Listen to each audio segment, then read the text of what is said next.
सगळ्यांना आषाढी एकादशी निमित्त हार्दिक शुभेच्छा. आजचा दिवस अतिशय पवित्र आहे, पावन आहे. आपल्या सगळ्यांच्या मनामध्ये विठ्ठलांविषयी भक्तीही असतेच. कारण आपल्या महाराष्ट्रामध्ये प्रत्येक घरामध्ये पूर्वी वारी असायची. माझे तरी आजोबा वारीला जायचे आणि प्रत्येकाच्या घरात हा वारीची प्रथा ही असायची. काळानुसार बदल होत गेला, आपण सगळे व्यस्त होत गेलो आणि घरातली वारी थांबली तसं भगवंताशी असणारं आपलं जे नातं आहे ते सुद्धा विरळ होत गेलं. पांडुरंगाला भेटायची जी आस आजही वारकऱ्यांमध्ये असते, तशी आस आपल्यामध्ये आता राहिलेली नाही. फक्त टी व्हीवरती पांडुरंगाचं दर्शन घ्या, कधीतरी असं वाटलं की आता जाऊन दर्शन घेऊया पंढरपूरला, थोडासा वेळ काढत कधीतरी आपण जातो आणि दर्शन घेतो. बहुतेक लोकांचं तर वर्षानुवर्षे पंढरपूरला जाणं होत नाही, दर्शनही होत नाही. खरं तर हे चांगलं नाही आहे. आपल्या परंपरा जपणं, भगवंताची भक्ती करणं, विठ्ठलाचं सातत्याने आपल्या घरामध्ये स्मरण करणं, पुढच्या पिढीवरती तो संस्कार करणं हे आपलं काम आहे. म्हणजे आपल्या पिढीचं, यांचं नाही म्हणत. त्यांनी त्यांचं काम जे होतं ते सगळं केलेलं आहे. आपली जबाबदारी आहे, कारण आपल्या पुढची जी पिढी आहे त्या पिढीला या सगळ्या गोष्टी समजायला हव्या. त्यांना हे कोण सांगणार? हे घरातूनच बाळकडून मिळणं गरजेचं आहे, अपेक्षित आहे. असो, आपल्याकडे फक्त त्या दिवशी उपवास केला जातो. उपवास म्हटला की मग कुठले पदार्थ करायचे, काय करायचे त्याची चर्चा होते. सकाळी काय, दुपारी काय, रात्री काय, आणि झालं. उपवास झाला म्हणजे एकादशी झाली असं आपण मानतो. खरं तर एकादशीला विठ्ठलांचं अर्थात भगवान श्रीकृष्णांचं स्मरण होणं गरजेचं आहे. विठ्ठलांचं स्मरण जेव्हा आपण करतो, विठ्ठल रुक्मिणीचं किंवा भगवान श्रीकृष्णांचं आणि रुक्मिणीचं किंवा राधेचं ज्यावेळेला आपण स्मरण करतो, त्यावेळेला आपलं अंतःकरण पवित्र होत जातं. नुसतं उपवास करून काही होत नाही. बरं, आपला उपवास म्हणजे एकादशी आणि दुप्पट खाशी अशा स्वरूपाचं असतं. एकादशी जर करायची असेल तर फक्त ती निर्जळा केली जाते. फार तर फार फलाहार घेतला जातो, दूध घेतलं जातं, याच्या पलीकडे काहीही घ्यायचं नसतं. पण आपल्याकडे तसं काही होत नाही. तर त्या दिवशी भगवंताची आपलं मन, आपलं अंतःकरण एकाग्र होणं हे फार महत्त्वाचं मानलं जातं. आणि तसं जर झालं तर खऱ्या अर्थाने तो उपवास समजला जातो. नाही तर खा प्या, मजा करा, एन्जॉय करा, असा तो आपला उपवास चाललेला आहे. आणि त्याच्यातून काहीही साध्य होत नाही, काहीच साध्य नाही. न पुण्यपदरी पडतं, न भगवंताचं स्मरण होतं, न अंतःकरण शुद्ध होतं, न अंतःकरणामध्ये भगवंताची भक्ती निर्माण होते. यातलं काहीही घडत नाही, हो ना. तर असा उपवास काही उपयोगाचा नाही. तरी सुद्धा हे आता काय सांगितलं, कारण सातत्याने आपण हेच करत आलोय. कुठेतरी या गोष्टींमध्ये थोडंफार तरी परिवर्तन आपण करायला हवं. बाकीच्या गोष्टी नाही जमल्या तर निदान त्या दिवशी घरामध्ये श्रीकृष्णांची किंवा पांडुरंगाची पूजा करायला हवी. आता हल्लीकडे छान मूर्ती मिळतात पांडुरंगाच्या. आपण पूजा करावी, मुलांना पूजा करायला सांगावी, नमस्कार करायला सांगावा. निदान पंढरपूरचं महात्म्य काय आहे ते सांगायला हवं. पांडुरंगाची भक्ती करणारे जे संत आहेत त्या संतांची एखादी कथा सांगायला हवी, की जेणेकरून मुलांच्या मनामध्ये त्यांच्याविषयी ओढ निर्माण होईल, आपलेपणा निर्माण होईल. कारण पांडुरंग हे क्षेत्र असं आहे की तिथे गेल्यानंतर माणूस सगळं विसरतो. पांडुरंगाच्या जेव्हा आपण समोर उभे राहतो काहीही आठवत नाही. योगपीठ आहे ते. शंकराचार्य महाराजांनी त्याला योगपीठ म्हटलेलं आहे. आणि प्रत्यक्ष भगवान श्रीकृष्ण तिथे उभे आहेत. तर त्यांचं त्या ठिकाणी असणारं अस्तित्व आपण जाणून घ्यायला हवं. म्हणून या सगळ्या शुभेच्छा आहेत. आता आजचा जो विषय आहे तो आहे गुरुतत्व. अतिशय अवघड असा विषय आहे. जर त्याचं आकलन झालं नाही तर तो अवघड वाटतो, आणि ज्या वेळेला गुरुतत्व हे आपण समजून घेतो त्यावेळेला तो अत्यंत साधा असणारा विषय आपल्याला वाटतो. आता तो साधा कसा आहे आणि अवघड कसा आहे, तर या दोनही बाजू आपण समजून घेऊया. तर आपल्याला गुरु ही संकल्पना सगळ्यांना माहिती आहे. काय आहेत गुरु? तर गुरु सर्वसामान्य माणसाला त्याच्या अंतर्यामी असणारं जे आत्मतत्व आहे, सच्चिदानंद तत्व आहे, परब्रह्म तत्व आहे, त्या तत्वापर्यंत घेऊन जायला मदत करतात. तिथे जायला त्याला मदत करतात, मार्गदर्शन करतात. त्यांना म्हटलं जातं गुरु. ही व्याख्या सगळ्यांना माहिती. नंतर गुरूंच्या अनेक व्याख्या केल्या जातात की जे अज्ञानाचा अंधकार दूर करतात, माणसाला संसाराच्या रहाडगाडग्यातून सोडवतात, त्याला पहिलं तीराकडे घेऊन जातात, त्याला ज्ञान देतात, त्याला भक्ती कशी करायची ते शिकवतात. प्रत्येक माणसाच्या अंगी वैराग्य आणण्याचा ते प्रयत्न करतात. हे सगळं करणारे जे कोणी आहेत त्यांना आपण गुरु असं म्हणतो. मग ही गुरु संकल्पना केव्हापासून आली? तर गुरुपौर्णिमेला व्यास पौर्णिमा असं म्हटलं जातं. अर्थात भगवान वेदव्यास ज्या दिवशी प्रकट झाले तो हा दिवस आहे, वैशाख पौर्णिमा. त्या दिवशी भगवान विष्णूंनी व्यासांच्या रूपामध्ये अवतार धारण केला. आता व्यासांचं सगळं कार्य जर आपण पाहिलं तर त्याच्यामध्ये त्यांनी काय काय केलं आहे, तर जे वेद आहेत, सुरुवातीला एकच वेद होता, त्या वेदाचं संपादन त्यांनी केलं आणि विषयानुसार त्याचे 4 रूप निर्माण केले. 4 भागामध्ये त्याचं विभाजन केलं.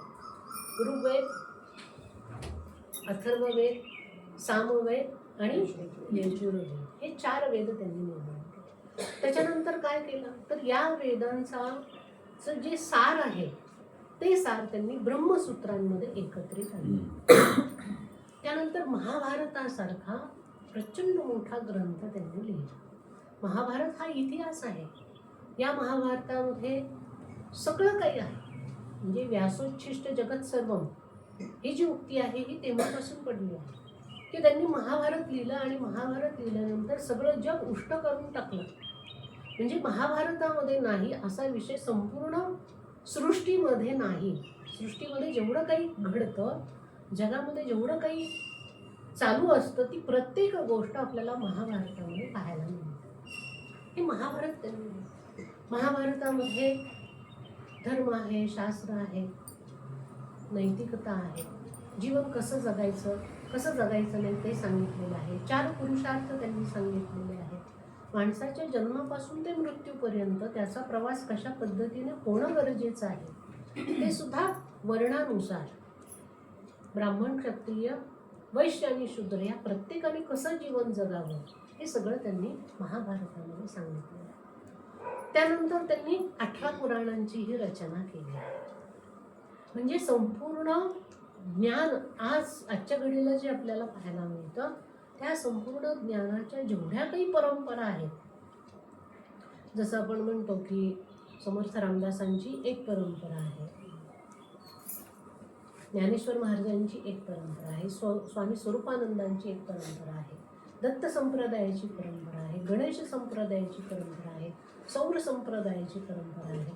ह्या सगळ्या ज्या परंपरा आहेत, नाथ संप्रदाय, शाक्त संप्रदाय, महानुभाव संप्रदाय, जेवढे संप्रदाय आहेत आणि जेवढ्या संप्रदायाच्या ज्या ज्या परंपरा आपल्याला पाहायला मिळतात आणि त्या परंपरांमध्ये जे विशिष्ट तत्वज्ञान सांगितलेलं आहे ते सगळं तत्वज्ञान कोणापासून निर्माण झालंय?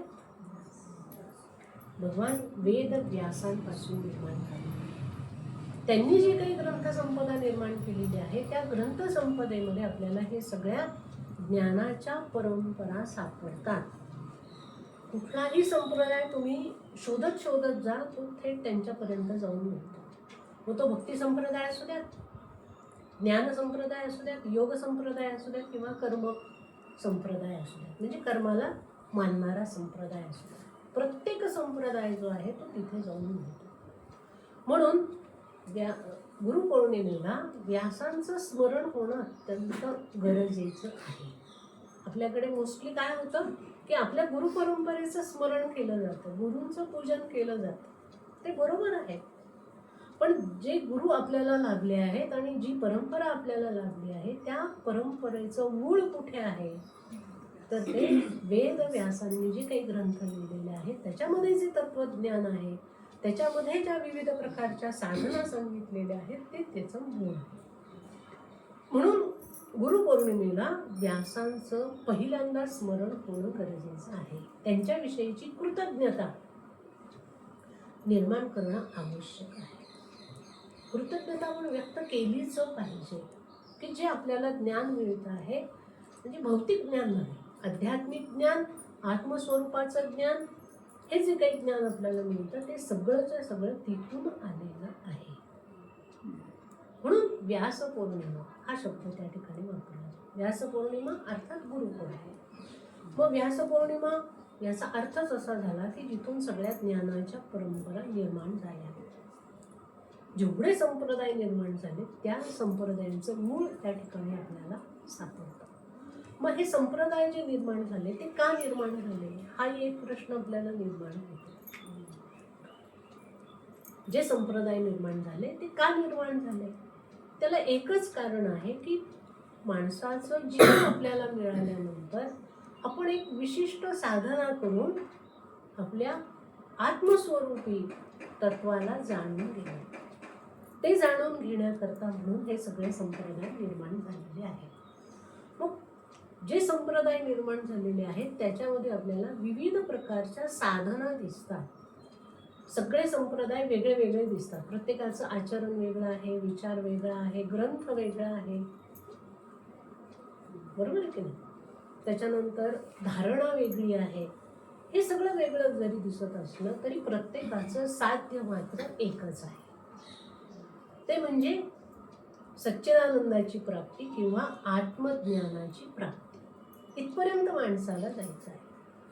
मग हे जे संप्रदाय जे कोणी निर्माण करतात, आता आपल्याकडे जे संप्रदाय निर्माण होतात ते आचार्यांनी निर्माण केलेले संप्रदाय आहेत. म्हणजे तो संप्रदाय निर्माण करण्यापूर्वी उपनिषद, ब्रह्मसूत्र आणि श्रीमद भगवद्गीता, भागवत या ग्रंथांचं अत्यंत सखोलपणे अध्ययन करून ते जे आचार्य असतात ते त्याच्यातून एक विशिष्ट अशी विचारसरणी निर्माण करतात, एक विशिष्ट साधना पद्धती डेव्हलप करतात आणि आपल्या आजूबाजूला येणाऱ्या लोकांना ती साधना पद्धती दिली जाते. ती साधना ज्या वेळेला केली जाते त्यावेळेला त्या साधनेतून माणूस जो आहे तो आपला अंतर्यामीचा प्रवास करायला सुरुवात करतो. मग सगळे जे संप्रदाय आहेत त्याच्यामध्ये काही संप्रदाय योगनिष्ठ आपल्याला दिसतात की ज्याच्यामध्ये फक्त योग साधना केली जाते. काही ठिकाणी फक्त भक्ती पाहायला मिळते, काही ठिकाणी ज्ञान महत्त्वाचं मानलं जातं. पण एक जरी साधन महत्त्वाचं असलं तरी त्याला इतरही गोष्टींची काय म्हणूया पूरकता जी आहे ती दिली जाते. म्हणजे भक्ती संप्रदाय जरी असला तरी भक्ती संप्रदायामध्ये ज्ञानही आवश्यक आहे. नुसती मी भजन करेल, पूजन करेल, स्मरण करेल असं चालत नाही. भक्ती करत असताना तुम्हाला ज्ञानही संपादन करायला लागतं. आणि ज्ञान संप्रदाय असेल तर ज्ञान ग्रहण करताना तुमच्या मनामध्ये तुम्हाला भक्तीही जोपासावी लागते. हे याचा अर्थ काय होतो की कुठलाही संप्रदाय तुम्ही घ्या त्याच्यामध्ये केवळ एक तर एक प्रकारची साधना आपल्याला दिसत नाही, त्याच्यामध्ये अनेक गोष्टी आपल्याला इन्क्लूड झालेल्या दिसतात. जसं आपण वारकरी संप्रदाय पाहतो, या संप्रदायामध्ये काय आहे तर विठ्ठलाची भक्ती हा महत्त्वाचा भाग सांगतो. म्हणजे काय, भक्तिप्रधान असा तो संप्रदाय आहे. मग तो जर भक्तिप्रधान संप्रदाय आहे तर त्याच्यामध्ये ज्ञानेश्वर महाराज आहेत, जे ज्ञानी पण आहेत आणि योगी पण आहेत. निवृत्तीनाथ महाराज आहेत, सोपानदेव महाराज आहेत, मुक्ताबाई आहेत, एकनाथ महाराज आहेत.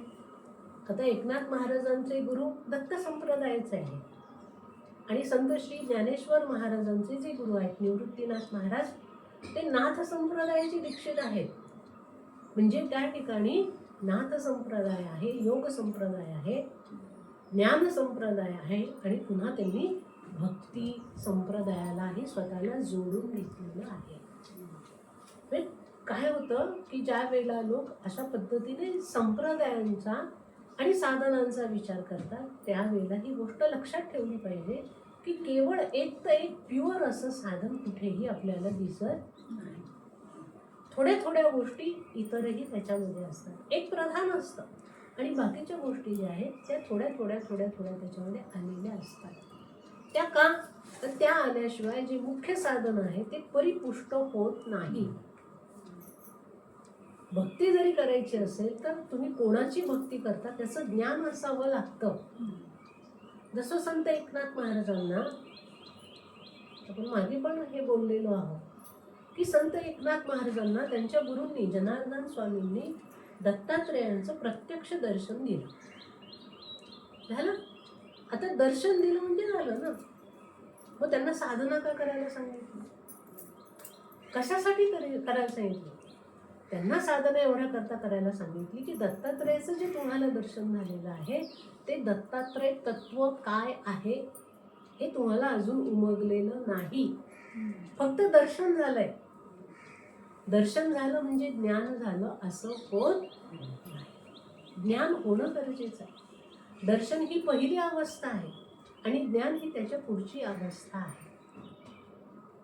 अनेक संत जे आपले आहेत त्या संतांना सगळ्यांना दर्शनं झाली आहे आणि तिथे ते थांबले नाही, तर त्यांनी ज्ञान प्राप्त करून घेतलेलं आहे. ते ज्ञान, जे ज्ञान त्यांना प्राप्त झालेलं आहे ते ज्ञान मग दत्तात्रेयांचं असू द्यात, भगवान श्रीरामांविषयी असू द्यात, भगवान श्रीकृष्णांविषयी असू द्यात, किंवा त्यालाच आपण आत्मस्वरूपाचं ज्ञानही बोलतो. हे ज्ञान असू द्यात, ते ज्ञान कसं ग्रहण करायचं, कशी त्याची अनुभूती घ्यायची, त्याच्यापर्यंत कसं जायचं, याच्यासाठी जे मार्गदर्शन केलं जातं त्यांना म्हणतात गुरु. गुरु काय करतात तर आपल्याला आपल्या आत्मस्वरूपापर्यंत किंवा ज्या तत्वाची आपण आराधना करतो, श्रीकृष्णांच्या असू द्यात, श्रीरामांच्या असू द्यात, त्या तत्वापर्यंत आपल्याला घेऊन जातात.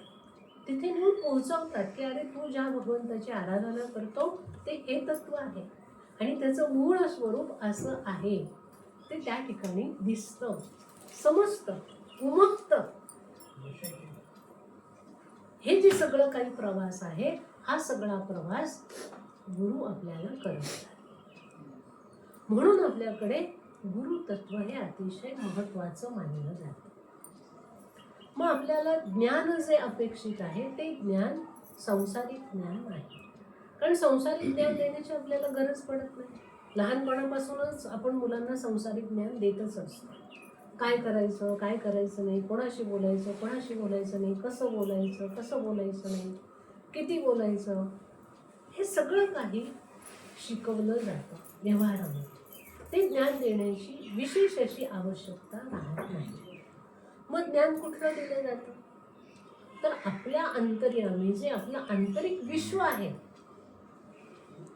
हे विश्व कसं असतं, काय असतं, त्या विश्वाला कसं जाणावं, त्याच्यामध्ये असणारे सगळे दोष कसे कमी करावे, आपलं अंतर्विश्व जास्तीत जास्त शुद्ध पवित्र कसं करावं आणि त्या अंतर्यामी असणाऱ्या विश्वामध्ये जे चैतन्य तत्व आहे त्या चैतन्य तत्वाला कसं जाणावं, हे जे सगळं ज्ञान आहे हे ज्ञान मिळवण्याकरता गुरूंची आवश्यकता असते. आपलं आपल्याला हे ज्ञान होत नाही. मग आपण असं म्हणू शकतो की बाबा पुष्कळ ग्रंथही याच्यावरती आहेत, अनेकांनी लिहिलेलं आहे, अनेक जण बोलतातही, ते ऐकून नाही का आपल्याला या गोष्टी करता येत? तर खरं सांगायचं तर नाही करता येत. का नाही करता येत? कारण आपलं जे काही आंतरिक विश्व आहे ते कसं आहे? अत्यंत सूक्ष्म स्वरूपाचं आहे. त्याच्यामध्ये तुम्हाला मन दिसत नाही, बुद्धी दिसत नाही, चित्त दिसत नाही, आत्मा दिसत नाही, काहीच दिसत नाही. जर आपल्याला एखादी गोष्ट दिसत असेल तर आपण तिच्यापर्यंत कसं जायचं हे आपल्याला कळतं. पण जी गोष्ट आपल्याला दिसतच नाही, समजतच नाही, उमगतच नाही, तिच्यापर्यंत जाणार कसं? आणि तिच्यापर्यंत आपण गेलो आहे हे तरी आपल्याला कळणार कसं? म्हणून हे जे आपले काही आंतरिक प्रवास आहे त्या आंतरिक प्रवासामध्ये कुणाचं तरी बोट धरल्याशिवाय आपल्याला उतरता येत नाही, जाता येत नाही.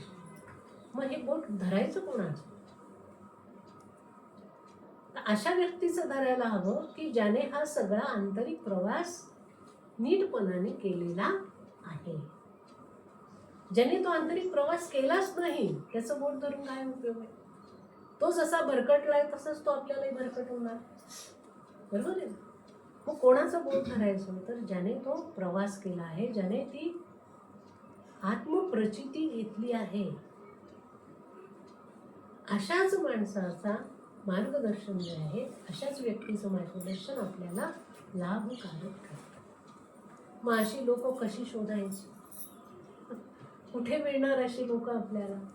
मग एक तर आपली अशी संकल्पना असते की बाबा जे मोठे मोठे संप्रदाय आहेत त्या संप्रदायांचे जे पीठाधीश्वर असतात, म्हणजे त्या गादीवर बसलेली जी लोक असतात त्यांच्याजवळ जाऊन जर आपण मार्गदर्शन घेतलं तर या गोष्टी होऊ शकतात असं आपल्याला वाटतं. पण मूळ मुद्दा जो आहे तो तिथे येतो की प्रत्येक जण जो कोणी गादीवर बसलेला आहे त्याने हा सगळा प्रवास केलेला आहे का, हा प्रश्नच असतो. बरं, तुम्ही त्यांना विचारू नाही शकत की खरंच सांगा जरा तुम्हाला आहे का काही, असं विचारू शकतो का आपण? कारण मी अशा परंपरा किंवा अशा गादी परंपरा बघितलेल्या आहेत की पहिले जे महाराज आहेत ते महाराज त्यांचं जीवन कार्य त्यांचं संपत आलं आहे आणि मग आता पटकन कुणाला तरी त्या गादीवरती वारसा म्हणून बसवायचंय आणि मग बसवलं जातं. अर्थात ज्या कोणा व्यक्तीला बसवलं जातं त्याच्याविषयी त्याची सात्विकता, त्याची भगवंताविषयीची असणारी भक्ती म्हणूया, श्रद्धा म्हणूया, या गोष्टी बघितल्या जातात. पण त्यांनी भगवंताला बघितलंय की नाही, त्यांनी प्रत्यक्ष ती अनुभूती घेतली की नाही हे मात्र फारसं बघितलं जात नाही, बसवलं जातं. दुसरी गोष्ट त्याच्यामध्ये अशी असते की तो त्या पीठावर बसल्यानंतर त्याची एक विशिष्ट आचार पद्धती ही सुरू होते. ती पहाटे उठायचं, स्नान करायचं, ध्यानधारणा करायची, जप करायचा आणि मग त्या सगळ्या गोष्टींमधून त्याला हळूहळू अनुभूती यायला लागते, आत्मप्रचिती यायला लागते असं मानलं जातं. की आधी बसवा तर खरी.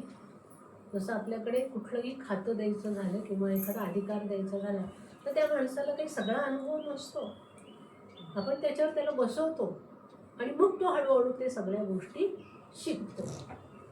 जसं मोदी पंतप्रधान झाले, ते काय आधी पंतप्रधान नव्हते, त्यांना ते मुख्यमंत्री होते, नंतर पंतप्रधान पदावर बसवलं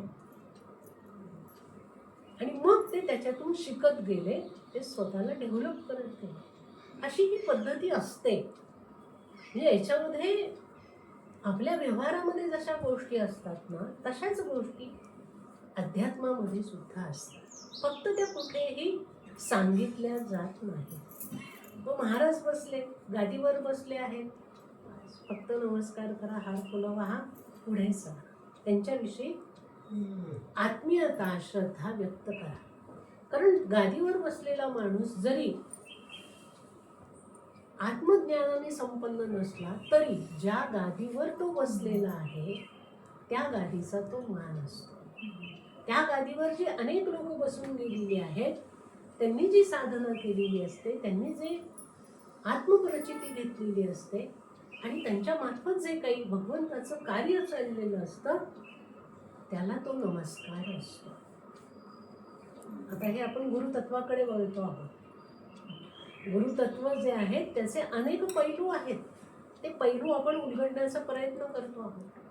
की गुरुतत्वाची ओळख पहिल्यांदा आपल्याला अशीच होते की कुठेतरी एखाद्या संप्रदायामध्ये आपण महाराज पाहतो, पीठाधीश्वर पाहतो आणि सगळे लोक येतात, नमस्कार करतात. आपणही आदराने श्रद्धेने नमस्कार करतो. आपल्यासारख्या लोकांना अपेक्षा असते की आपल्याला त्यांनी मार्गदर्शन करावं. कसलं मार्गदर्शन करायचं आहे की तेच आपलं जे काही आंतरिक विश्व आहे त्या आंतरिक विश्वाची वाटचाल आपण कशी करावी, भगवंताचं दर्शन कसं घ्यावं. हे भगवंताचं दर्शन घेण्याची फार इच्छा, फार तळमळ आपल्या मनात असते का? कधी कधी ती निर्माण होते, कायमस्वरूपी ती कधीच नसते. कधीतरी असं वाटतं की अरे भगवंताचं आपण दर्शन घ्यावं. विशेषतः संसारामध्ये भांडणं झाली, तंडणं झाली, नको तो संसार, सगळं सोडून द्यावं आणि रामरायाच्या चरणी जाऊन बसा, बस. आता काही लोक असं वाटायला, पण ती जी काही वैराग्याची लाट आलेली असते ती एक अर्धा तास, एक तास, फार तर फार एखादा दिवस ती राहते. एक दिवस सुद्धा राहते, एवढा पण पेशन्स नाही आपल्याला. काही वेळाने पुन्हा आपला संसार सुरू होतो. ठीक आहे. तर मग जर आपल्याला आपल्या आत्मतत्वाविषयी आसक्तीच नसेल, जाणून घेण्याची जर इच्छा नसेल, तर आपली वाटचाल होणार कशी त्या दिशेला? कशी होणार? इथे छान सत्संग ठेवला आहे, पण शनिवार आहे, एकादशी आहे, पांडुरंगाच्या दर्शनाला जायचंय, सुट्टी मिळाली आहे, झोप काढायची आहे, असे जर विचार असतील तर खरंच आपण त्या तत्वापर्यंत जाऊ शकू का? नाही जाऊ शकणार. पण त्याच्यासाठी पहिल्यांदा आपल्याला पूर्व तयारी करणं गरजेचं असतं. गुरु आपल्याला लाभतात केव्हा? जेव्हा आपली थोडीफार पूर्वतयारी होते तेव्हा. मग पूर्वतयारी काय करायची? पूर्वतयारीमध्ये आपल्या मनामध्ये आपल्या आत्मस्वरूपाविषयी म्हणा किंवा ज्या उपास्य दैवताविषयी आपल्याला अत्यंत आकर्षण वाटतं, त्याला आपल्याला बघावंसं वाटतं, त्याचं दर्शन घ्यावंसं वाटतं, त्याची अनुभूती घ्यावीशी वाटते, त्याच्याविषयी प्रेम निर्माण होईल, भक्ती निर्माण होईल. ही आपली पूर्वतयारी आहे. की मला श्रीरामांविषयी आत्मीयता वाटते. सातत्याने श्रीरामांचा फोटो, मूर्ती समोर आली की माझे हात जोडले जातात, मी नतमस्तक होते. भगवान श्रीरामांचं चरित्र वाचत असताना ते श्रीराम काही काळ माझ्या मनामध्ये रुंजी घालत राहतात. मला त्यावेळेला संसार आठवत नाही, संसारातल्या गोष्टी अडीअडचणी आठवत नाही. केवळ श्रीरामांचं अत्यंत सुंदर असं स्वरूप माझ्या मनामध्ये त्या ठिकाणी राहतं. माझं मन शांत होतं. भगवंताचं नामस्मरण, आता श्रीरामांचंच उदाहरण घेतलं तर श्रीराम जय राम जय जय राम हा मंत्र असू द्या किंवा नुसता श्रीराम हा मंत्र असू द्या, तो म्हटल्यानंतर मला छान वाटतं. तो म्हटला, तो म्हणत असताना मला जो काही संसारातले जे काही ताप सातत्याने होतात, माझी ओढाताण होते, ती ओढाताण कमी व्हायला लागते. मग त्या नामामध्ये श्रद्धा निर्माण व्हायला लागते. म्हणजे सुरुवातीला जे नामस्मरण होतं ते असंच होतं, त्याच्यामध्ये श्रद्धा, एकाग्रता, तल्लीनता, ते रामतत्व, त्याचा अनुभव घेण्याची तळमळ, या गोष्टी सुरुवातीला नसतात. सुरुवातीला हे घेतात, ते घेतात, ते घेतात, मी तर काहीच करत नाही, मी पण घेतलं पाहिजे म्हणून खऱ्या अर्थाने आपल्याकडे या गोष्टी सुरू होतात. काही ठिकाणी आपल्याला असं पाहायला मिळतं की काही लोकांच्या घराण्यामध्ये या भक्तीच्या परंपरा चालत आलेल्या असतात. जसं काहींच्या घराण्यात श्रीरामांची भक्ती पूर्वापार चालत आलेली आहे, पांडुरंगाची भक्ती पूर्वापार चालत आलेली असते, दत्तात्रयांची भक्ती पूर्वापार चालत आलेली असते, भगवती जगदंबेची भक्ती पूर्वापार चालत आलेली असते. आणि मग त्या घरामध्ये लहानपणापासून तो एक संस्कार मनावरती व्हायला लागतो की रोज श्रीरामांचं दर्शन घ्यायचं, भगवतीचं स्मरण करायचं. रामाचं नवरात्र असेल तर नवरात्रामध्ये काही विशिष्ट गोष्टी करायच्या, भगवतीचं नवरात्र असेल तर त्यावेळेला विशिष्ट गोष्टी करायच्या, त्याच्यामध्ये इन्व्हॉल्व व्हायचं आणि ते जे काही मंगलमय असं वातावरण घरामध्ये निर्माण होतं त्याच्यामध्ये आपण सहभागी व्हायचं. फार काही आपल्याला त्याच्यामध्ये काही अनुभूती आली आहे किंवा असं काही होत नसतं. उलट आज स्वयंपाक काय करायचा, नैवेद्य काय करायचं, कोणाला बोलवायचं, आरती कशी करायची, फुलं किती आणायची, याच्याकडे जास्त लक्ष असतं. ती जी भगवती बसलेली आहे तिचं जे अधिष्ठान आहे तिच्याशी सातत्याने आपल्या मनाचं जे अनुसंधान व्हायला हवं ते फार कमी होतं. बाकीची गडबड खूप असते, खूप असते. आता आज सुद्धा आपल्याला इथे एकत्र यायचं आहे, गेल्या 15 दिवसांपासून चालली आहे गडबड प्रत्येकाची. पण जे गुरुतत्व आहे, ज्या गुरुतत्वाविषयी आपल्याला जाणून घ्यायचं आहे, आपल्या प्रत्येकाच्या मनात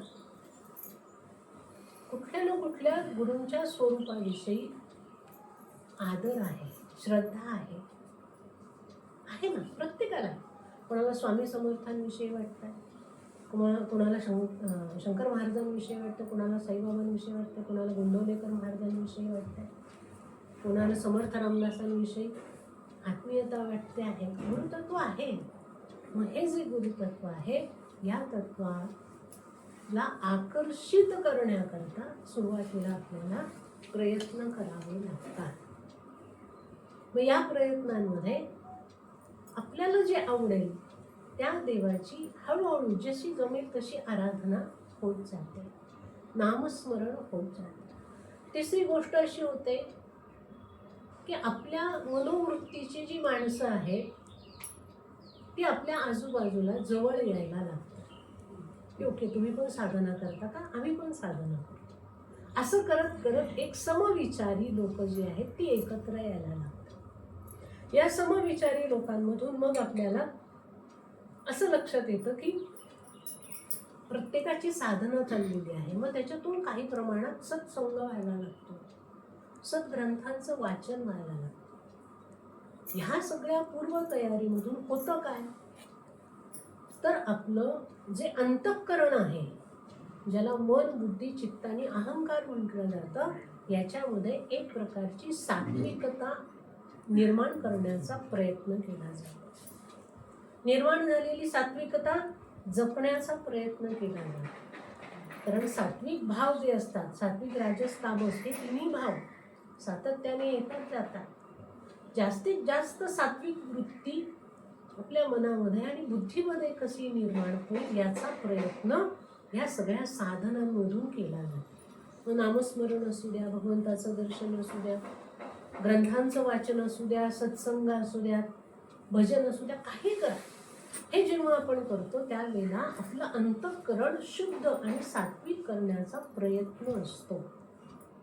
मग ही जी सात्विकता आहे ही निर्माण झाल्यानंतर ती पूर्ण वेळ राहत नाही. कारण आपण ते झालं की लगेच संसारातल्या गोष्टी करायला लागतो. संसाराच्या गोष्टी सुरू झाल्या की सात्विकता कमी होते की राजसी भाव वाढतात. हे हवं, ते करायचंय, हे राहिलंय, इकडे जायचंय, अमुक करायचंय, समजा राजसी भाव निर्माण होतात. मग ही जी सात्विकता आहे ही सात्विकता जास्तीत जास्त काळ अंतःकरणामध्ये स्थिर करण्याकरता आपल्याला विशिष्ट साधनेची आवश्यकता असते.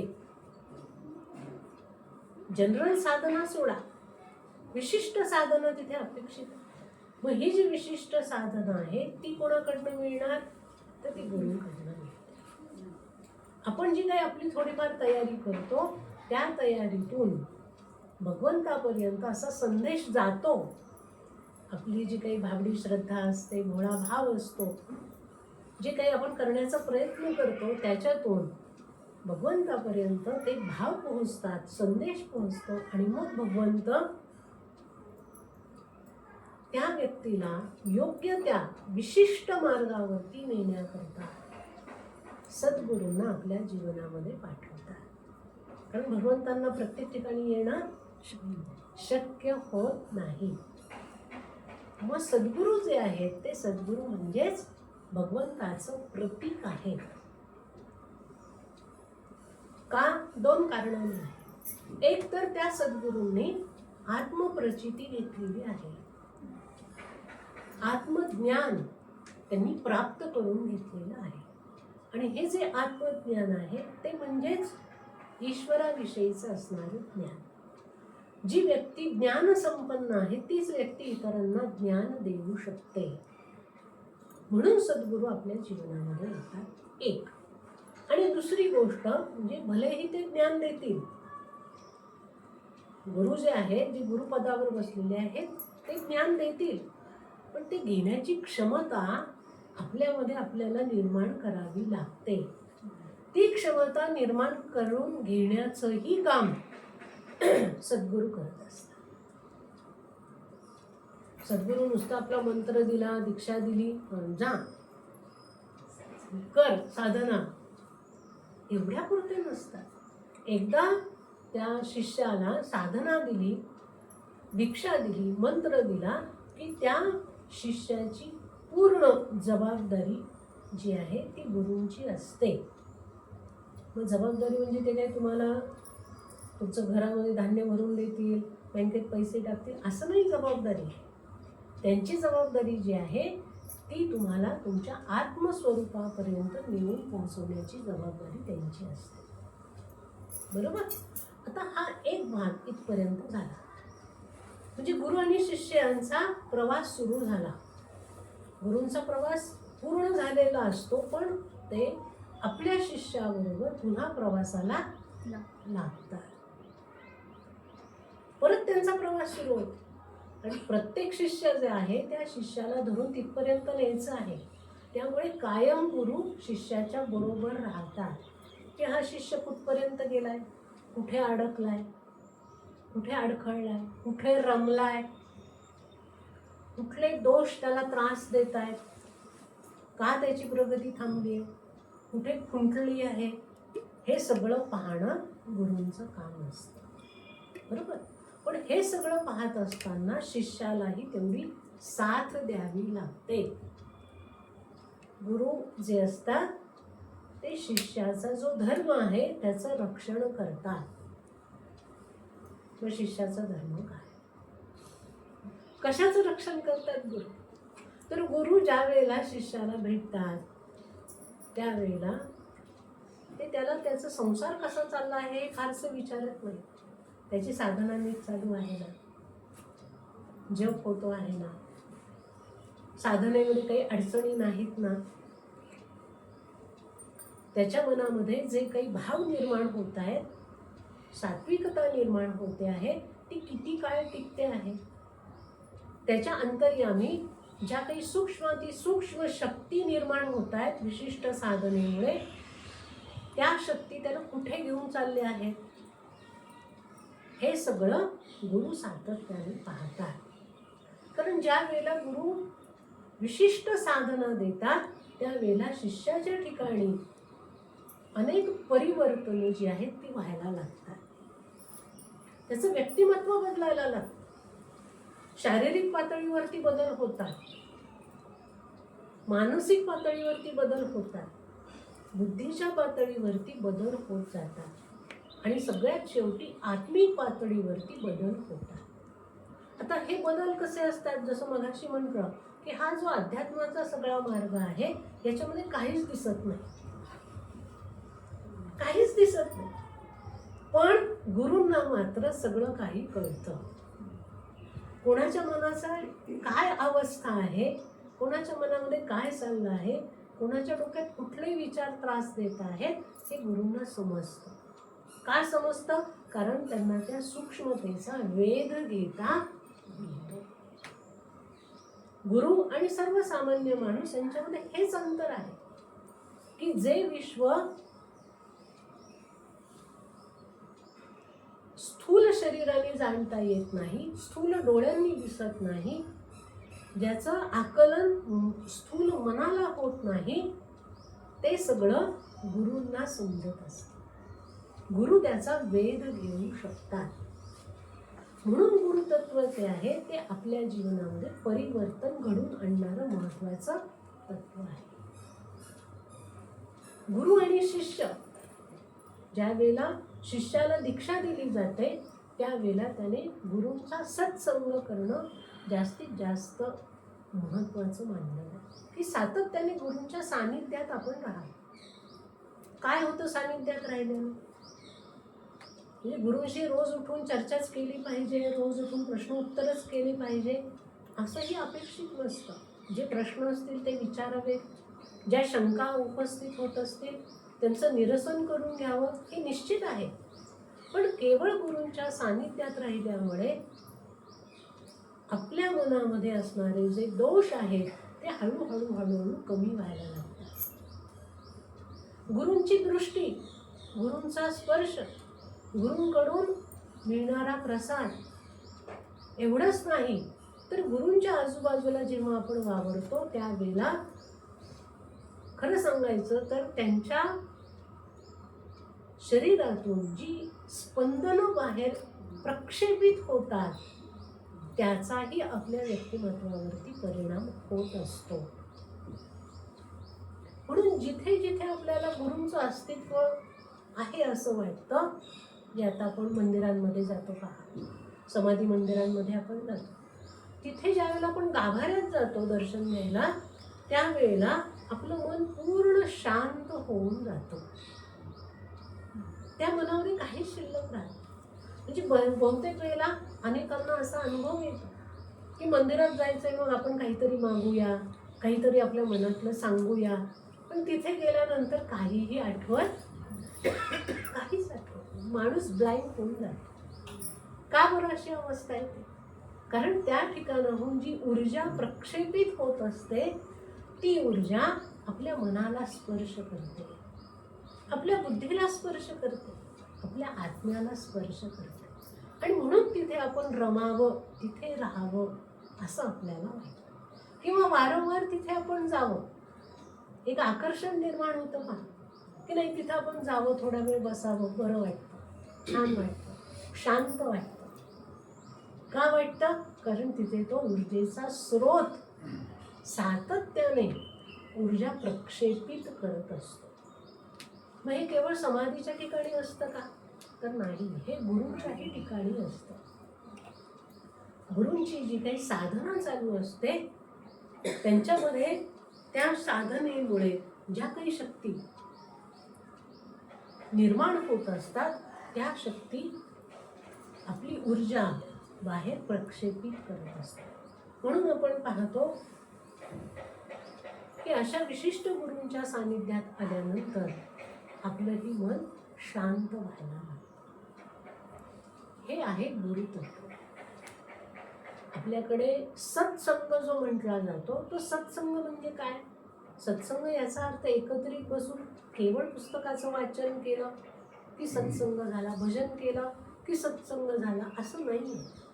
सत्संग याचा अर्थ तिथे बसल्यानंतर आपल्या मनातले संसाराविषयीचे भाव नाहीसे होणं, आपलं मन पूर्णपणे शांत होणं,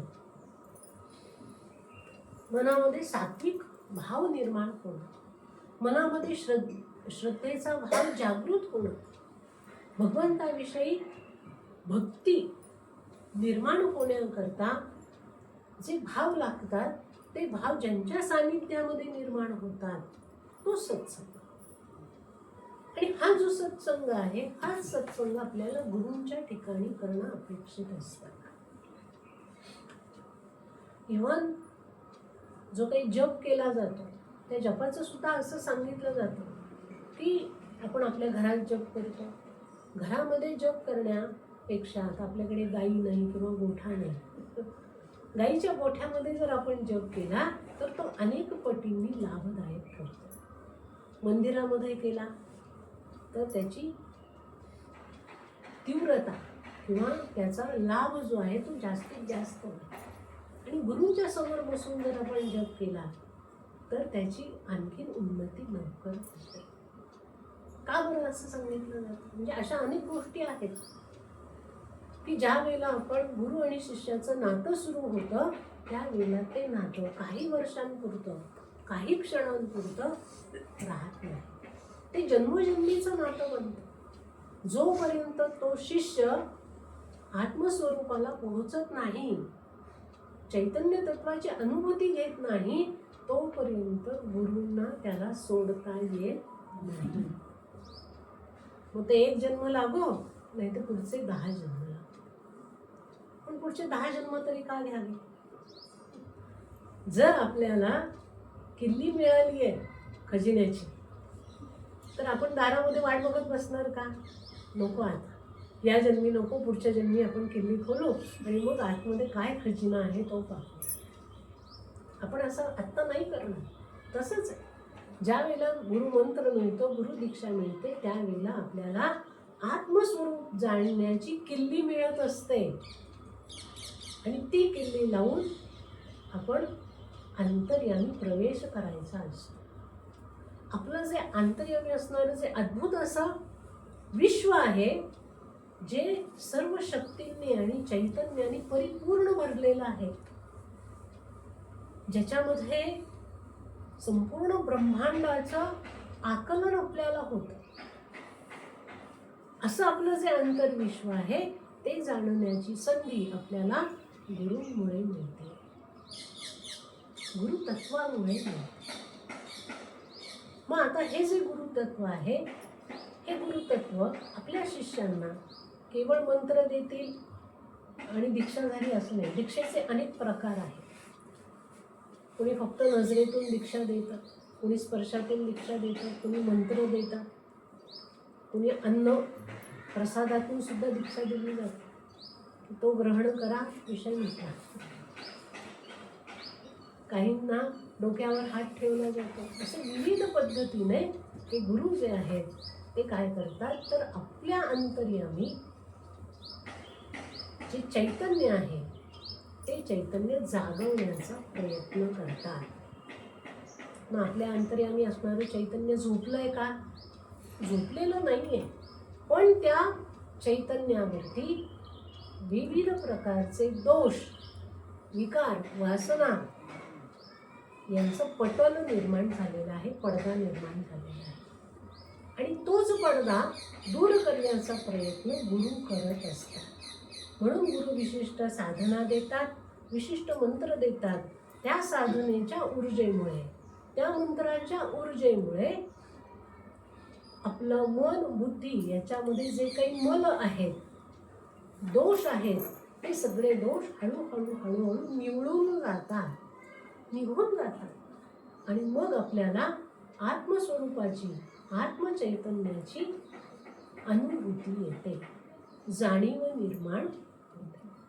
ही जाणीव निर्माण करून देणारे जे आहेत ते गुरु आहेत. मग गुरु जे असतात, तर बऱ्याच वेळेला आपल्याकडे आपण वाचतो पण की गुरु हे सर्वसामान्य मानवी देहामध्येच असतात. ते असं चिन्मय देह घेऊन येत नाही. आणि म्हणून आपण गुरूंकडे पाहताना आपल्यासारखंच आपण त्यांना मानतो, कारण ते आपल्यासारखे सगळे व्यवहार करतात, खातात, पितात, झोपतात, हसतात, खेळतात. काही गुरु तर पिक्चर पाहतात, नाटकं, सिनेमे सगळं पाहतात. मग त्यांनी बघू नये का नाटक, सिनेमे? काय हरकत आहे बघायला? त्यांनी फिरू नये का? फिरावं. त्यांनी चांगलं खावं प्यावं का नाही? खावं प्यावं. पण तिथे फक्त एक गोष्ट अशी असते की ते या सगळ्या गोष्टी करत असतानाही या गोष्टींमध्ये आसक्त नसतात. सगळ्याचा आनंद ते घेतील, पण जसं आपलं मन तिथे राहतं, वा वा काय सुंदर खिचडी झाली होती आज, ती सुंदर खिचडी आपल्याला पुढच्या वेळेला जेव्हा आपण खिचडी खातो तोपर्यंत आठवत राहते. मागच्या वेळची खिचडी ना फार सुंदर झाली. म्हणजे काय झालं की आपण ती खिचडी आपल्या मनामध्ये,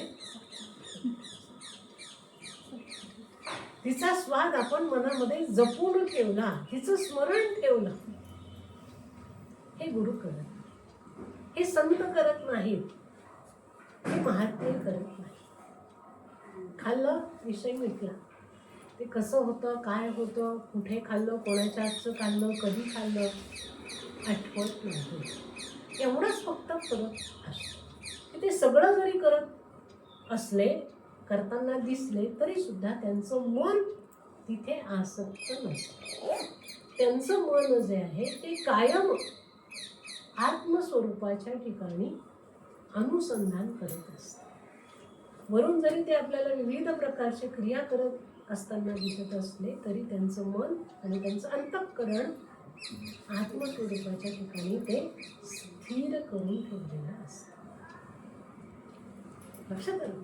म्हणून गुरु जे आहेत त्यांना साक्षात परब्रह्म म्हटलेलं आहे. गुरूंमध्ये विविध प्रकारच्या सिद्धी असतात, शक्ती असतात. आपल्या जवळ येणाऱ्या प्रत्येक जीवाचं कल्याण व्हावं असा भाव त्यांच्या मनामध्ये असतो. प्रत्येकाचं आपल्या शिष्याचं भलं व्हावं, त्याचं जीवन केवळ संसारामध्ये गुटमळू नये, केवळ तो संसारामध्ये संसार संसार संसार करत बसू नये. संसाराच्या पलीकडे त्याने जावं, भगवंताची भक्ती करावी, भगवंताचं दर्शन करावं, भगवत तत्व काय आहे ते जाणून घ्यावं अशी ओढ गुरूंच्या मनामध्ये असते. आणि ते त्या दृष्टीने शिष्याला पुढे नेण्याचा प्रयत्न करत असतात. मग शिष्याचं कर्तव्य काय आहे की गुरु जे काही धारणा करतात आपल्याविषयी ती धारणा समजून उमजून तिला प्रतिसाद देणं शिष्याचं कर्तव्य आहे. नाही तर गुरूंच्या मनामध्ये तळमळ चाललेली असते आणि शिष्य आपला बसलाय, थांब माझ्या बाळाला, थांब माझ्या बाळाला, थांब माझ्या बाळाला. संसार काही सुटत. साधना घेणं, गुरूंकडनं मंत्र घेणं, मग गुरूंकडनं दीक्षा घेणं याचा अर्थच असा आहे की संसारातून हळूहळू मनाने निवृत्ती घेणं. मनाने निवृत्ती आहे. शरीराने संसारातच राहणार, मनाने हळूहळू निवृत्त होणं संसारातून आणि आत्मस्वरूपाच्या ठिकाणी जास्तीत जास्त अटॅच होत जाणं, तिकडची अटॅचमेंट वाढवणं. लक्षात आलं? ज्या वेळेला आपण गुरु मंत्र घेतो, गुरु दीक्षा घेतो, गुरूंची सेवा करायला लागतो त्यावेळेला या गोष्टी व्हायला लागतात. हे परिवर्तन होणं अपेक्षित असतं. प्रत्येक संप्रदायामध्ये प्रत्येक गुरु जे आहेत त्यांच्या मनामध्ये आपल्या शिष्याविषयी हाच भाव असतो. भले आपला शिष्य गरीब असू द्यात किंवा श्रीमंत असू द्यात, शिकलेला असू द्यात, अज्ञानी असू द्यात, त्यांच्या मनामध्ये एकच भाव असतो की माझा शिष्य भगवत तत्वापर्यंत जायला हवा. भगवत तत्वाचं प्रत्यक्ष अनुभूती माझ्या शिष्याला व्हायला हवी. ही तळमळ प्रत्येक गुरूंच्या मनामध्ये असते. गुरूंना तुम्ही चांगले वस्त्र दिले, भरपूर पैसे दिले, चांगल्या गोष्टी केल्या, वस्तू दिल्या, याच्यामध्ये गुरूंना काळी मात्र इंटरेस्ट नसतो. त्यांना काही घेणं नसतं या गोष्टी. त्यांना फक्त एकच घेणं की बाबा मी सांगतोय त्या मार्गावरती तू चाल, मी सांगतोय त्या पद्धतीने पुढे सरक, मी सांगतोय त्या पद्धतीने साधना कर, मी सांगतोय त्या पद्धतीने विचार करायला शिक. ती सगळ्यात मोठी गोष्ट असते.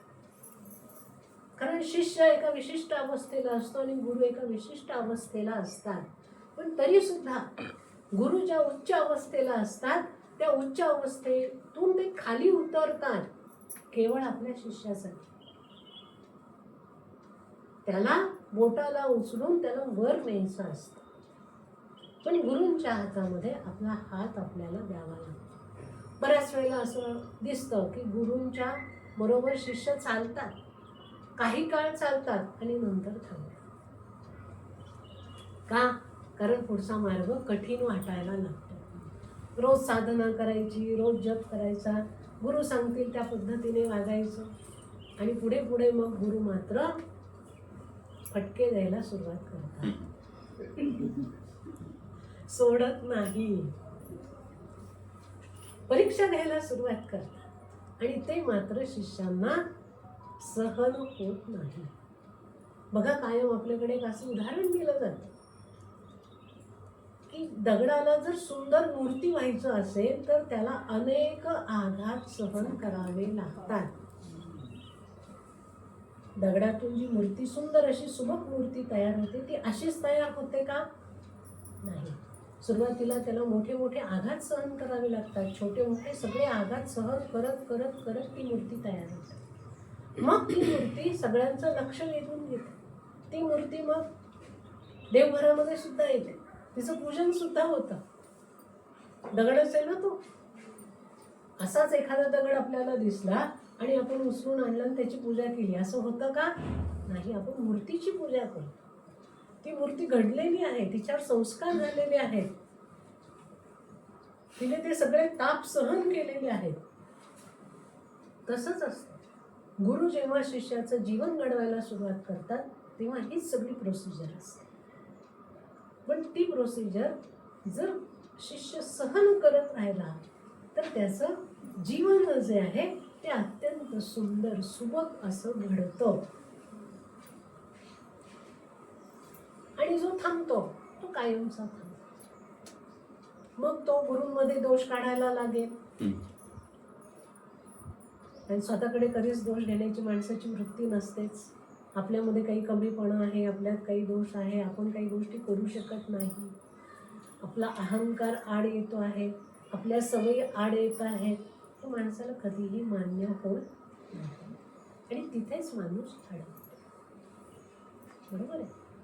पण गुरु जे असतात ते सुद्धा अशा शिष्यांना सोडत नाही. काही काळ जाऊ देतात. ठीक आहे, पुन्हा काही काळाने हळूहळू हळूहळू त्याला पुढे नेण्याचा प्रयत्न करतात. जसं आई आहे, तिने मुलाला जन्माला घातल्यानंतर तो मुलगा कसाही वागला तरी ती त्याला सोडत नाही, कारण तिचा जीव असतो. आईला आपल्या मुलाचं जीवन उत्तम घडवायचं असतं तिच्या कल्पनेप्रमाणे. तसंच असतं गुरुंचं. गुरु सुद्धा आपल्या शिष्याला सोडत नाही. हळूहळू हळूहळू त्याला पुढे नेण्याचा प्रयत्न करतात. मग हे जे गुरु आपल्याला मिळतात, जे गुरुतत्व मार्गदर्शन आपल्याला त्यांचं मिळतं, हे गुरुतत्व जसं आपण म्हटलं की त्यांनी आत्मानुभूती घेतलेली असते. व आत्मानुभूती घेणं हा जो काही सगळा प्रवास त्यांचा जो झालेला असतो तो सुद्धा खडतर असतो. त्यांना काय एका रात्रीतून आत्मानुभूती होते का? झालेली नसते. सातत्याने साधना करावी लागते. बरं, साधना केल्यानंतर जी शक्ती निर्माण होते ती सुद्धा जर आपलं लक्ष नसेल तर ती नको त्या ठिकाणी वाया जाते. अक्षरशः वाया जाते. तुमच्या बोलण्यातून वाया जाईल, तुमच्या पाहण्यातून वाया जाईल, तुम्ही नको त्या गोष्टी आचरण करता, त्याच्यातून सुद्धा शक्ती वाया जाते. म्हणजे शक्ती कशी निर्माण करायची, ती जपायची कशी, तिचं संगोपन कसं करायचं आणि ती शक्ती योग्य त्या व्यक्तीला कशी द्यायची, हे सगळं गुरूंना करावं लागतं. म्हणून जे गुरु असतात ते असे हजारो शिष्य तयार करत नाही. बोटावर मोजणे इतके त्यांचे शिष्य असतात, कारण त्यांना ती शक्ती थोडी थोडी थोडी थोडी प्रत्येकाला द्यायची असते. देतातच. ज्यावेळेला दीक्षा होते त्यावेळेला गुरु आपली शक्ती शिष्याला प्रदान करत असतात. आपल्या शक्तीने शिष्याच्या अंगी असणाऱ्या शक्ती प्रस्फुटित करण्याचा त्यांचा प्रयत्न असतो. आपल्या शक्तीचं प्रक्षेपण करतात आणि शिष्याच्या अंगी असणाऱ्या शक्ती आणि चैतन्य चेतवण्याचा प्रयत्न त्यांचा असतो. ते काम ते करून ठेवतात आणि मग शिष्याला जी साधना आणि मंत्र दिला जातो त्या साधनेद्वारा मंत्राद्वारा त्याने ती जागृत झालेली चेतना शक्ती जास्तीत जास्त प्रज्वलित करायची असते. म्हणून दररोज साधना सांगितलं, दररोज जप सांगितला. आज केला उद्या नाही केला, आज काय कंटाळा झाला, उद्या काय झोपच आली, परवा काय अंग सुटलं माझं, मग मी साधनाच केली नाही, ह्या गोष्टी चालत नाही. म्हणजे काय, त्याच्यामुळे आपलंच नुकसान होतं, शिष्याचं नुकसान होतं. आणि ज्या गुरूंनी ह्या सगळ्या गोष्टी दिलेल्या आहेत त्यांना मग शिष्याच्या वतीने ह्या सगळ्या गोष्टी करत बसावं लागतं. कारण गुरूंनी दिलेली जी शक्ती आहे शिष्याच्या ठिकाणी त्या शक्तीचं संरक्षण सुद्धा गुरूंनाच करावं लागतं. कारण शिष्याला सुरुवातीला ह्या गोष्टी कळतच नसतात की आपल्याला नेमकं काय मिळालंय. दीक्षेतून मंत्र मिळतो, पण मंत्राच्या मार्फत आपल्याला काय काय मिळालेलं आहे हे त्याला बराच काळ उमजत नाही. जेव्हा त्याची साधना चांगली स्थिर व्हायला लागते, काही वर्ष सातत्याने तो साधना करतो, श्रद्धेने साधना करतो, आणि मग ती साधना त्याच्या अंतर्यामी जे परिवर्तन घडवायला लागतं, तेव्हा त्या शिष्याला कळायला लागतं की मला गुरूंनी जे दिलं आहे ते अद्भुत आहे. ते शब्दात सांगण्यासारखं नाही. त्याची अनुभूती केवळ साधनेतूनच आपण घेऊ शकतो, हे तेव्हा कळायला लागतं. परंतु त्याला बराचसा कालावधी, त्याला साधना करावी लागते. एका दिवसात काहीच कळत नाही, काहीच समजत नाही की गुरूंकडनं आपल्याला काय आहे. गुरु त्यांचं काम करून ठेवतात आणि नंतर मात्र शिष्याचा प्रवास सुरू होतो. गुरु ज्या वेळेला मंत्र देतात, दीक्षा देतात, त्यावेळेला त्यांनी तो मंत्र सिद्ध केलेला असतो. त्या मंत्रामध्ये परंपरेने आलेला मंत्र असतो.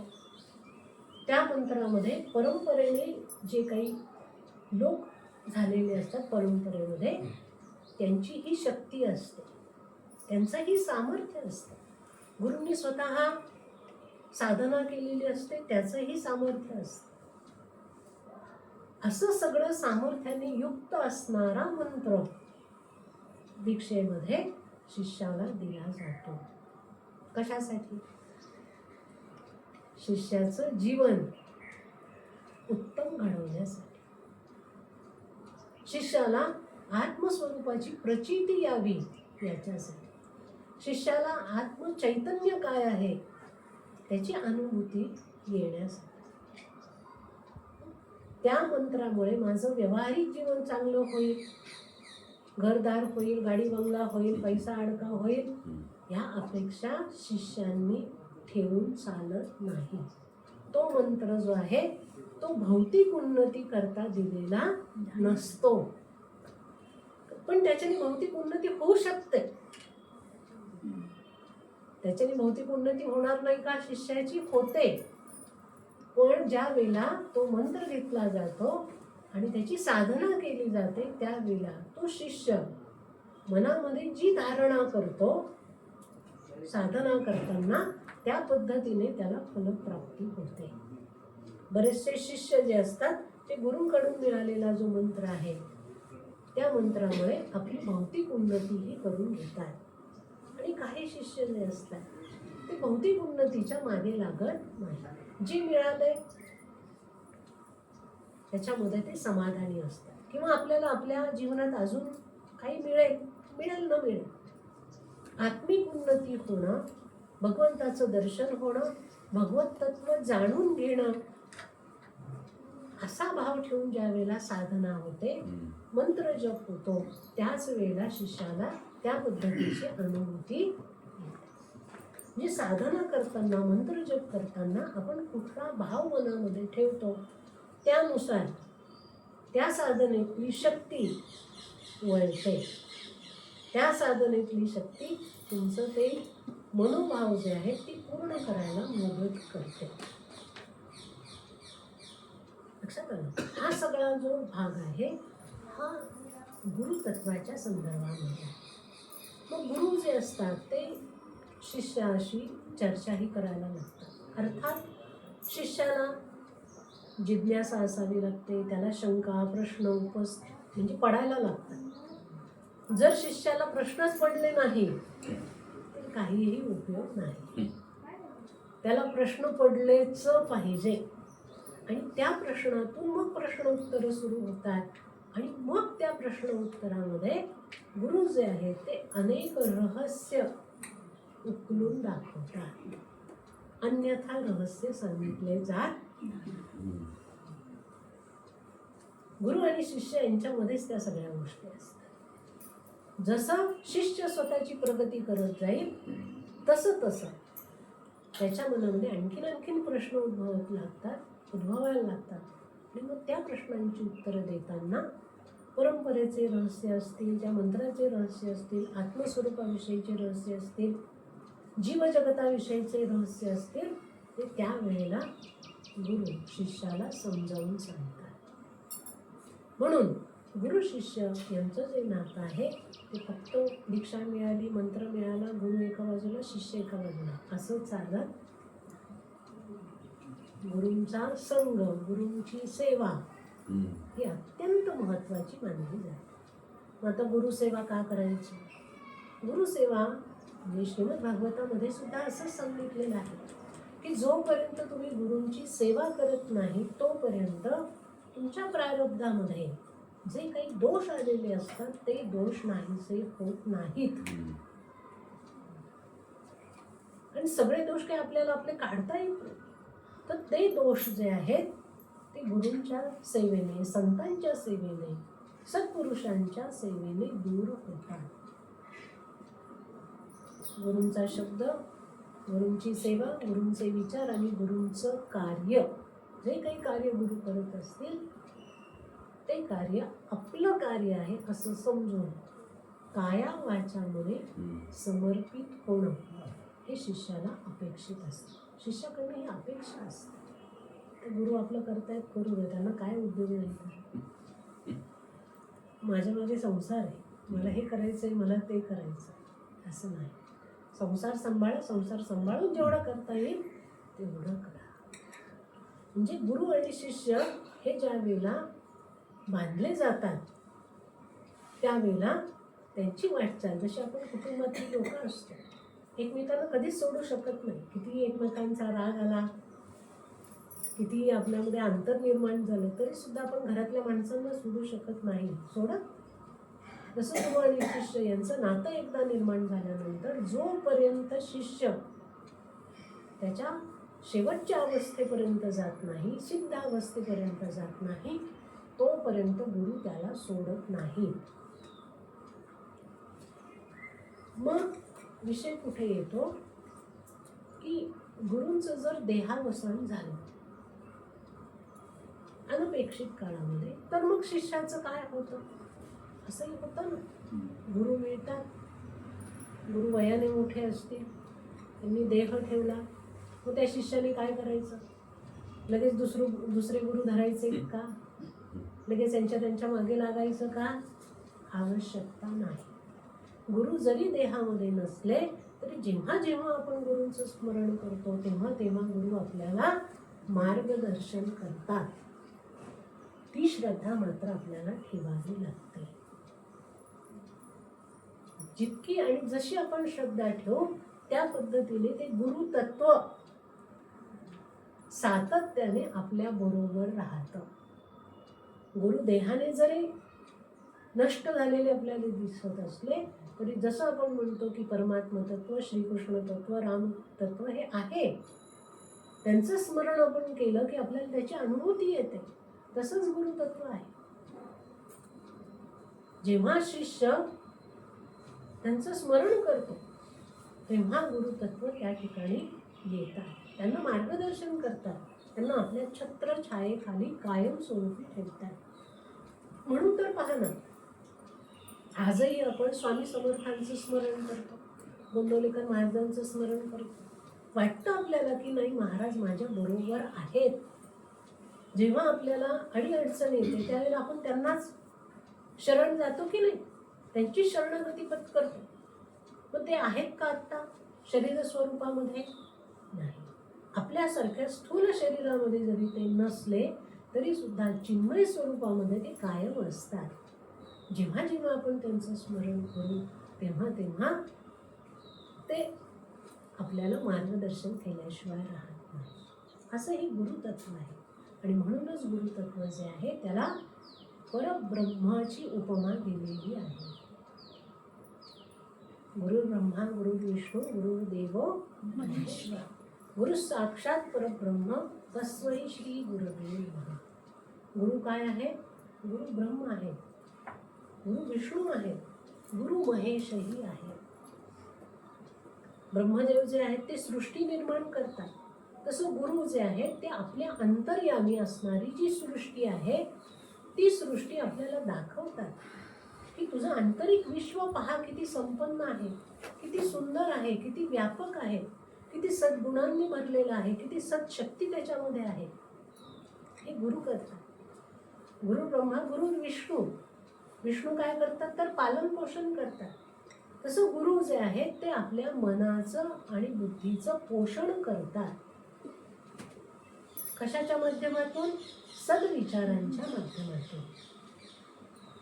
कधीही गुरु शिष्याला असं म्हणत नाही की तुझी लायकी नाहीये, तू या मार्गाला जाऊ नकोस. कसाही शिष्य असू द्या, त्याला त्याची जी काही धारणा आहे त्या धारणेला धरून ते पुढे पुढे नेण्याचा प्रयत्न करतात.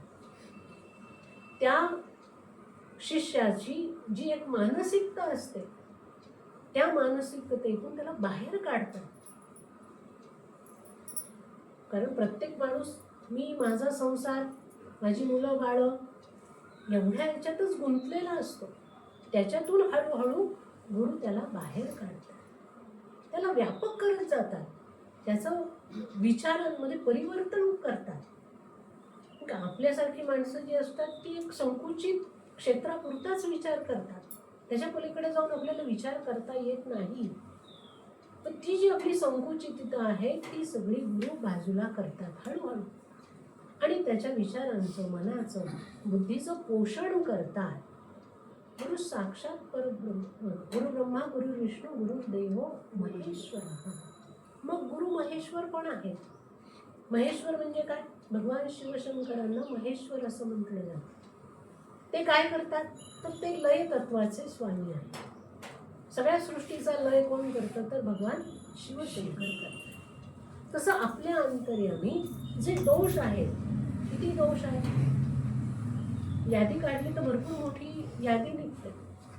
ते सगळे दोष कसे नाहीसे करायचे हे आपल्याला समजत नाही. साधा अहंकार आहे पहा, अहंकार साधा कधीच नसतो पण तो अहंकार प्रत्येकामध्ये आहे. आणि तो अहंकार ज्या वेळेला प्रमाणापेक्षा जास्त निर्माण व्हायला लागतो त्यावेळेला माणूस जो आहे तो खरं तर माणसाच्या पातळीवर पण राहत नाही. तो अहंकार माणसाच्या प्रगतीमध्ये, विकासामध्ये अडथळा निर्माण करतो. पण माणसाला ते कळत नाही की माझाच अहंकार मला नडतो आहे. हा दोष आहे की नाही? मग हा दोष माणसाच्या विकासाला आवृत्त करून ठेवतो. हे त्याला कळत नाही पण गुरूंना कळतं. मग हे जे सगळे दोष आहेत, काम आहे, क्रोध आहे, लोभ आहे, मोह आहे, मत्सर आहे, हे सगळे दोष कसे दूर करायचे, त्यांचा लय कसा करायचा हे गुरूंकडनं आपल्याला शिकायला. म्हणून गुरु महेश्वर आहे आणि गुरु साक्षात. गुरु काय आहे? साक्षात परब्रह्म आहे. परब्रह्म म्हणजे सगळ्यात शेवटची अवस्था. ब्रह्मतत्व, परब्रह्मतत्व, त्याच्या पलीकडे काही नाही. गुरु जे आहेत त्यांच्या ठिकाणी सर्व प्रकारच्या सिद्धी आहेत, सर्व प्रकारचं ज्ञान आहे आणि ते ज्ञान आपल्या शिष्याला देऊन ते त्याला आपल्यासारखं करू इच्छितात. म्हणून गुरूंना तो कुठला मणी आहे त्या मण्याची उपमा देतात चिंतामणी. चिंतामणी जो इच्छित अशा सगळ्या गोष्टी देतो. गुरु सुद्धा चिंतामणी सारखेच आहेत. नाही नाही, दुसरा तो एक आहे ना, पारस का परीस, परीस परीस परीसासारखा आहे. गुरूंचा स्पर्श गुरूंचा स्पर्श जेव्हा ज्याच्या जीवनाला होतो तेव्हा त्याच्या जीवनाचं सोनं होतं असं म्हटलं जातं. परीसच, सोनं नाही, परीसच करून आणतात. पण केव्हा? जर तो परीस आहे त्या परीसाच्या शेजारी लोखंड ठेवलं जातं आणि त्याचं सोनं होतं. पण त्या परिसराला जर आपण कपड्यांमध्ये, खोक्यामध्ये गुंडाळून ठेवलं आणि लोखंड त्याच्या जवळ ठेवलं तर त्याचं काहीही होत नाही. तसं आहे की गुरुतत्व म्हणजे परिसतत्व आपल्या आजूबाजूला आहे, पण आपण आपल्याला नको त्या सगळ्या विषयांमध्ये, विकारांमध्ये जर सातत्याने गुंडाळून ठेवलं, गुरूंच्या जवळ जाण्याचा आपण प्रयत्नच केला नाही. आता गुरूंच्या जवळ जायचं म्हणजे काय, तर जोपर्यंत आपलं अंतःकरण गुरुतत्वाशी एकरूप होत नाही तोपर्यंत ह्या सगळ्या गोष्टी होत नाहीत. केवळ शरीराने गुरूंच्या सहवासात राहण्यापेक्षा मनाने जर आपण गुरूंच्या सानिध्यात राहत गेलो तर आपल्या अंतःकरणात परिवर्तन होतं. अंतःकरणात परिवर्तन झालं की मग आपलं जीवन बदलायला लागतं. आणि हे अंतःकरणामध्ये होणारं परिवर्तन गुरुतत्वामुळे होतं. म्हणून गुरु जे सांगतील ते ऐकणं हे आपलं प्रथम कर्तव्य असतं. बऱ्याच वेळेला आपल्याला वाटतं गुरूंना कळत नाही, माझा आत्ता प्रॉब्लेम काय चाललाय त्यांना समजत नाही, ते मला भलतंच काहीतरी सांगतात. असं नसतं. आपल्यापेक्षा जास्त दृष्टी त्यांना असते, आपल्यापेक्षा पलीकडच्या गोष्टी ते पाहू शकतात. म्हणून त्यांनी ज्या वेळेला जी गोष्ट सांगितली जाते त्यावेळेला ती गोष्ट करणं अपेक्षित असतं. आपल्या भल्यासाठी त्या गोष्टी असतात. गुरूंना त्यातनं काय मिळणार सांगा ना. गुरु हे सगळ्या गोष्टी का करतात? मला मलाच सांगितलं मी की जे गुरु असतात त्यांना भौतिक वस्तूंची अपेक्षा नसते की शिष्यांनी मला हे द्यावं ते द्यावं, माझे लाड करावे, कौतुक करावे, काहीही त्यांना अपेक्षा नसते. त्यांना अपेक्षा एवढीच असते की मी जे सांगेन तसं शिष्यांनी वागावं आणि आपलं जीवन नीटपणाने घडवावं. का? कारण माणसाचा जन्म आत्ता मिळाला, पुढे परत मिळेल याची शाश्वती कोणालाही नाही. आत्ता मिळाला आणि परत पुढच्या वेळेला माणसाचाच जन्म मिळेल नाही सांगता. कदाचित आपण मागे पण जाऊ, पशु पक्षी प्राणी वनस्पती तिकडे पण जाऊ. परत माणसाचा जन्म घ्यायला किती कालावधी पुढे लागेल हे सांगतो.